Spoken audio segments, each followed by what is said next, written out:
Ladies and gentlemen, welcome to part 45 of Phoenix Wright Ace Attorney. In the last episode, we have revealed that an integral part of this case is about to be played. That would be Jake Marshall, who, by the way, should have been in the evidence room at the time Meekins was quote-unquote attacked by Goodman. So on that note, we have one other startling revelation. Emma's name just so happened to be on the SL9 incident. As a result, Emma has not come back for this case. And yet this guy is still drinking on the stand. By the way, this is a whiskey bottle that he has. So, on that note, Edgeworth is able to understand cowboy lingo. The point is, we're trying to expose the fact that Jake Marshall either A is negligent or B was there and probably was around at the time. So we're going to try to see exactly what's going on here. On that note, we will end up getting a testimony, and hopefully in the words that we can understand. Cause, yeah, cowboy lingo's going completely out of style right about now. But don't worry, this is the last time you'll see Jake Marshall on the witness stand after this part. Anyway, Jake Marshall is supposed to guard the evidence room and make rounds 3 days a week. No, 3 times a day, every day, each week. However, he wasn't there at the time. And he's kind of a loose cannon, to say the least. And he's constantly mocking the judge's beard while shaving his own with a knife.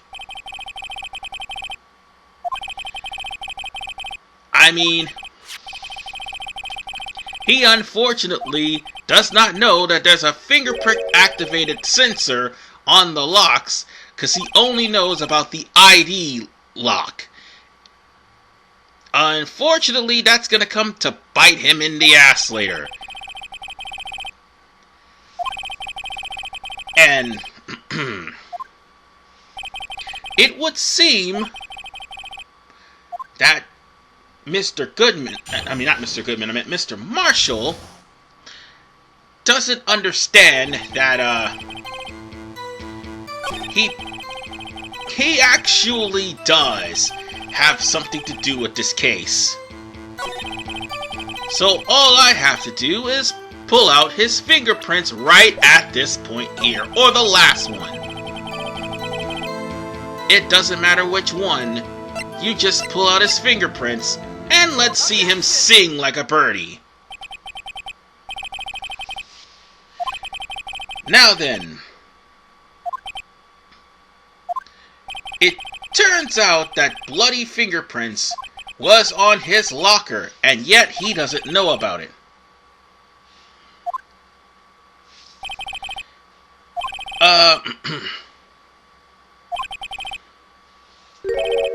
It could be, the fact that he's the caretaker, that he left the handprint? Maybe so, but not a bloody one. Objection! Now, the fact is, Jake pretty much hated this job because the fact is not what he wanted to do, and he got demoted into doing this. He wiped away the blood, by the way, on the... It was obvious that he wiped away the blood on his locker. And it turns out something's not right, because he's trying to dodge the question about the bloodstained fingerprints. So, we're gonna have to push further in this testimony and make this man sing like a bird. Because he is being stubborn, and he will be for the first half of this trial. Alright. He said the fingerprint, it's only natural for his fingerprints to be on the locker room because he's constantly there. And unfortunately, he also mentioned something about the murderer wearing gloves. Wait. Oh? How would he know about that? Alright. Time for me to expose two things. And that is, for the record, the first sentence that he said.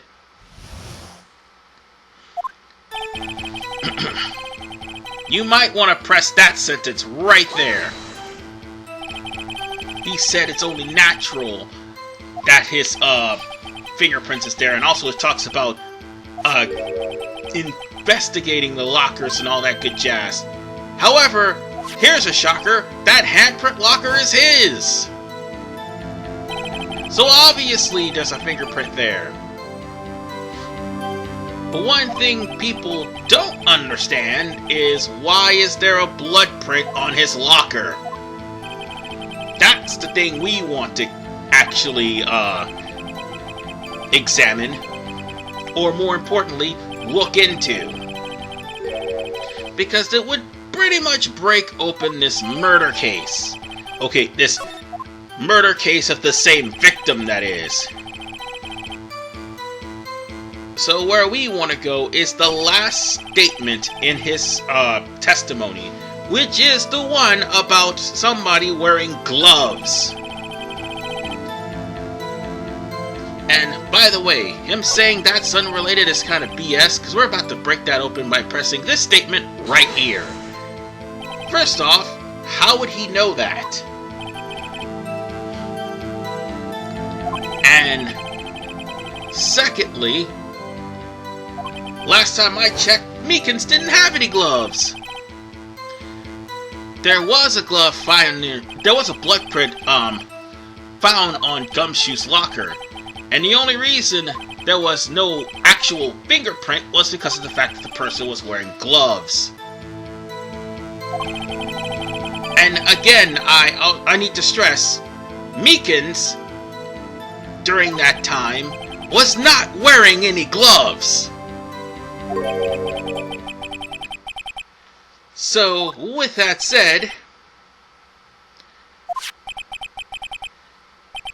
the fact that there's only one handprint that actually has a fingerprint on it, it could have been somebody else's other than his. But like I said, his lack of knowledge and technology is going to come back to bite him in the ass. Now then, see this testimony here? You press that. Now is the part where it's going to bite him in the ass. Because, again, the fact that there's a bloodstain on his locker means one thing. He ain't doing his job! So the only evidence is on the video. Hey folks, remember when I said get used to seeing this video over and over again? Oh lord. And remember when I also said that there'll be penalties if you end up presenting the wrong thing in these videos. Well, here we go, folks. Eventually, we're going to have to use the video again, but there's going to be a 2-hit penalty on your credibility for every time you show something that's not relevant to this trial in that video. So bear that in mind. Unlike before, I can't fuck up too many times. Otherwise, Lana will be declared guilty. And so will Meekins. Alright. let's go on ahead and, unfortunately to my dismay, try to get to the part where we actually examine the locker. Hold on, not that. I need to fast forward this. We need to examine that very locker on the end right over there. Top one at the left. I mean, the very top one at the last end. That's what I meant to say. So while Meekins and Goodman is duking it out, we need to examine this right here, because once we pass by, this dude had to probably play limbo, because there's no way in hell he could get out without being seen in the camera. And there! That's where we need to press. That white cloth that is in Jake Marshall's locker. So we're gonna have to say he's there, cause he just got finished admitting that that bloodstained locker was his. Guess where the jacket is? And we had to re-watch this video again because there wasn't anything there before.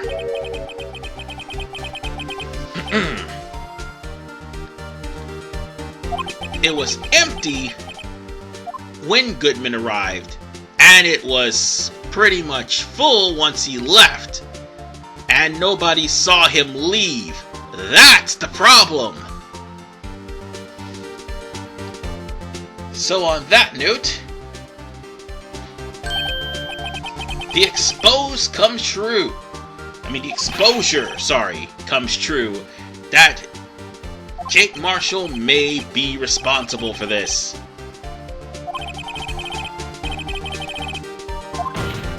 So we're gonna try to get some more information from this man if he stops being stubborn. I can even see his spurs in that back view still of his character. I just noticed that he actually has spurs, but his brother Keith don't.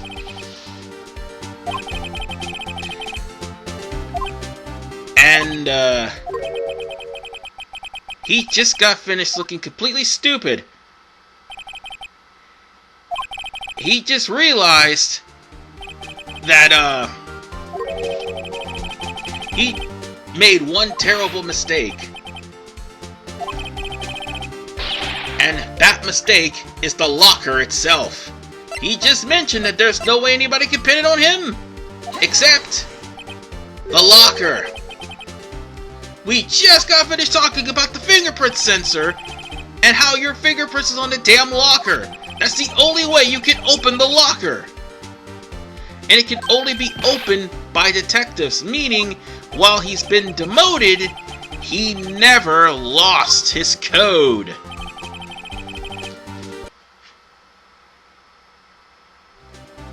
And there's another thing that bothers me. This footage, the security footage, is missing one thing: sound. If there was sound, Meekins would not be in trouble right now. Well, here's the thing. The HD version, when Marshall says I only got X amount of words, in the DS version he said only got 3 words. You got me! Here he says only got 1 word. No! As in, he pretty much been censored here.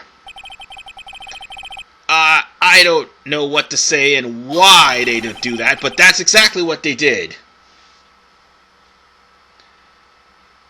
So, we're gonna have to... the judge just say ole. Okay, the judge can be very foolish at times. Now, here comes the part where we're going to try to expose his crime since he's not talking. First off, we're going to need to actually find out where he was standing around this time in the map. So, we've got to be careful of what we are actually looking for.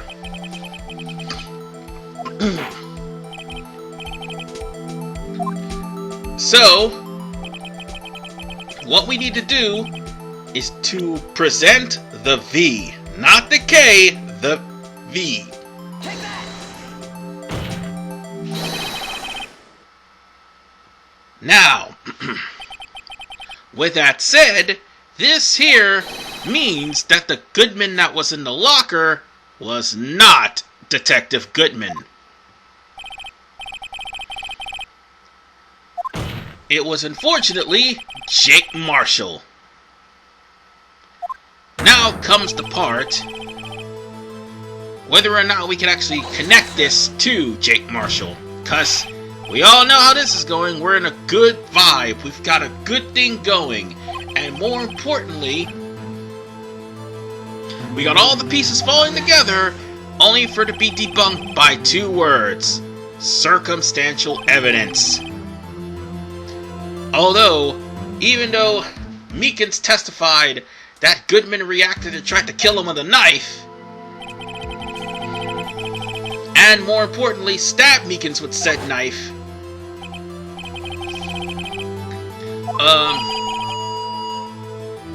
Goodman was in the area at the time, and that unfortunately was not Goodman. The fact that his ID card was stolen earlier mean one thing. He needed it to get into the evidence room. He needed it in order for him to actually access Goodman's locker. So in other words, had Meekins not did what he did, Jake Marshall would be in and out without any problems. However, because of what Meekins did, Goodman's cover was almost blown. And there's the part with circumstantial evidence. We're gonna have to prove that that was Jake Marshall in that video. And here's where the screw-ups from my end comes in. Once again, we're going to have to use the video once again to prove that this man is indeed in disguise. No, to prove that this man was disguising himself as Bruce Goodman to get into the locker. So on that note, let's go on ahead and watch this well, we have to wait for a certain part. And that part would be Edgeworth actually helping us? Once again, Edgeworth has stuck his neck out, and this time he's trying to play the role as Mia. Well, this is like the 5th time they had to remind this guy of the basics. And the 5th time Mia came to him as in the 5th case actually, Mia came to him as an apparition.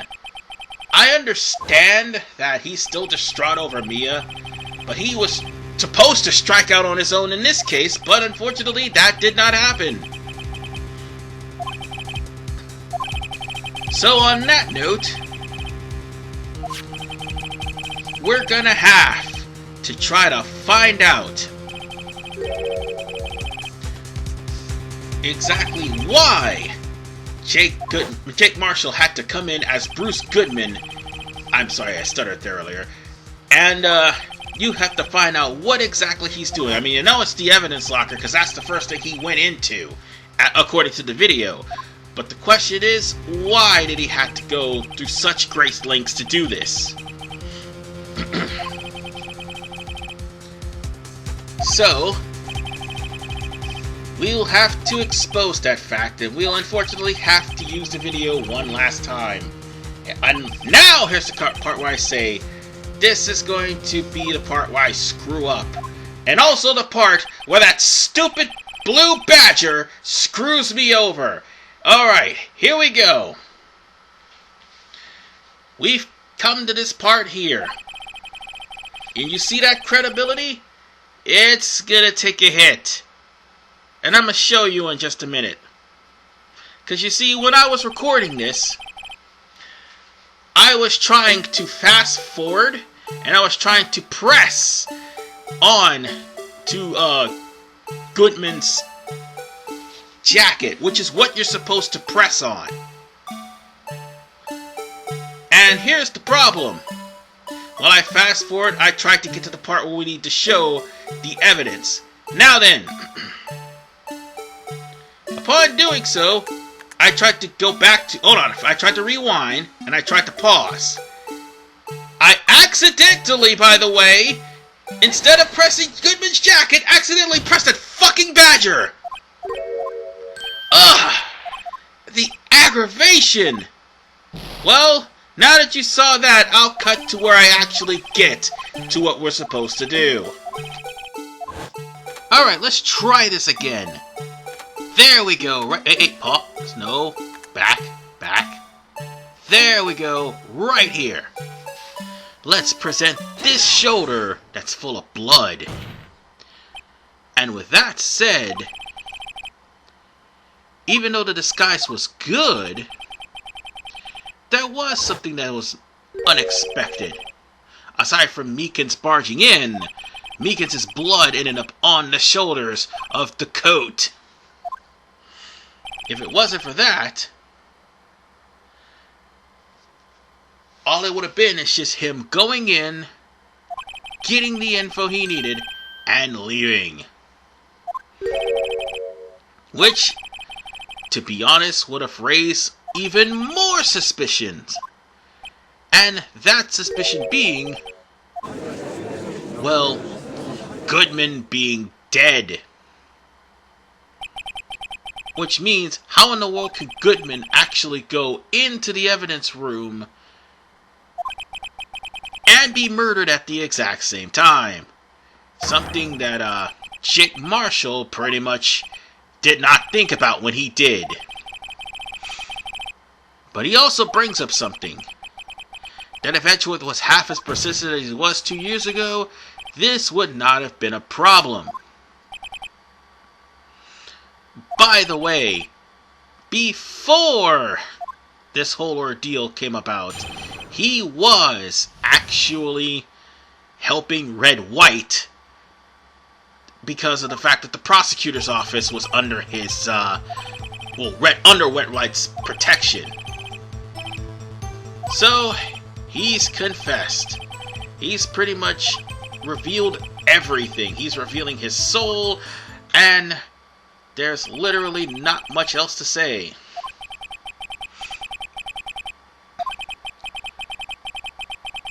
And more importantly, there was a large quantity of blood found in the evidence room.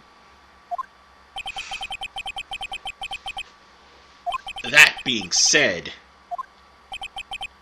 there was a reason why Jake Marshall had to go in. Remember I mentioned something about Neil? Oh, we're gonna get to that part. Unfortunately, it'll be at the at the beginning of the next episode. But for right now, we're still we're still trying to break apart his testimony, and what you need to do is press every single statement in his testimony. And little by little, he will reveal that the only reason he got in is because only Goodman can get in, and nobody else, because Goodman was the lead detective. And there's only 2 people that actually has a way into Goodman's locker. Goodman himself and the chief of police. Because his ID works on anything. So on that note, we'll worry about that part that I just mentioned later. But for right now, the reason he stole it he probably went there and checked.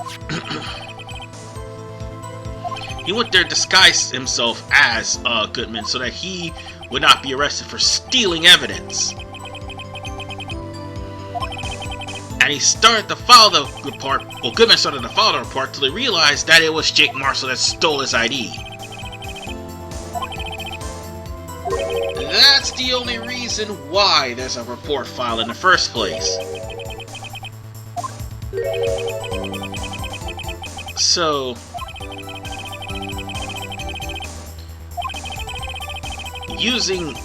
there is the matter of the ID, actually. But there is also one other thing. The glove that was jammed in the sensor.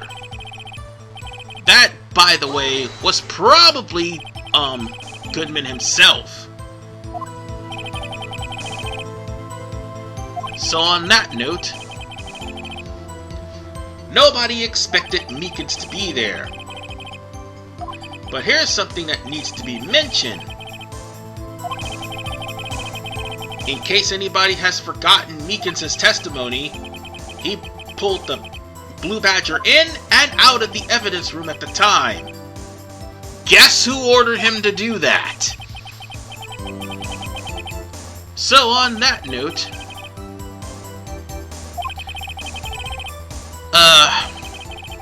he ended up knocking out Meekins because he didn't know Meekins was going to be in there.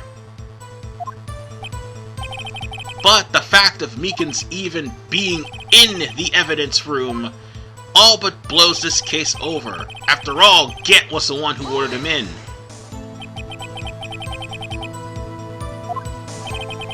So, with that said, he had to practically bend down and get through.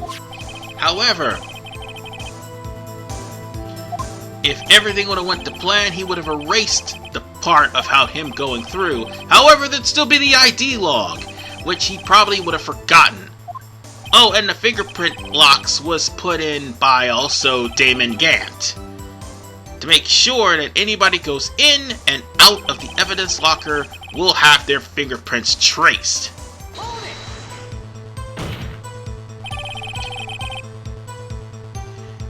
Now then, it's time for people to understand there's something wrong with this ordeal.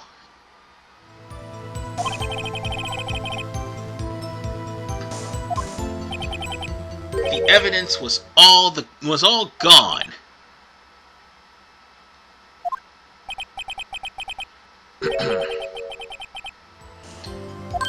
Anything that could have actually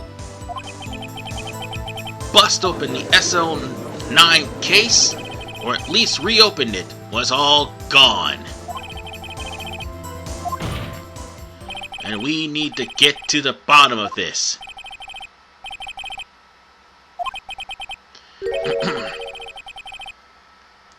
There's a lot of people being stubborn. And to be honest with you, just like with Angel Star, Jake Marshall put his badge on the line. And I'm pretty sure he's done. However, he's not done testifying. So we're going to get to the bottom as to why Jake Marshall did it. Well, I think we already know why. In part 46. See you guys next time.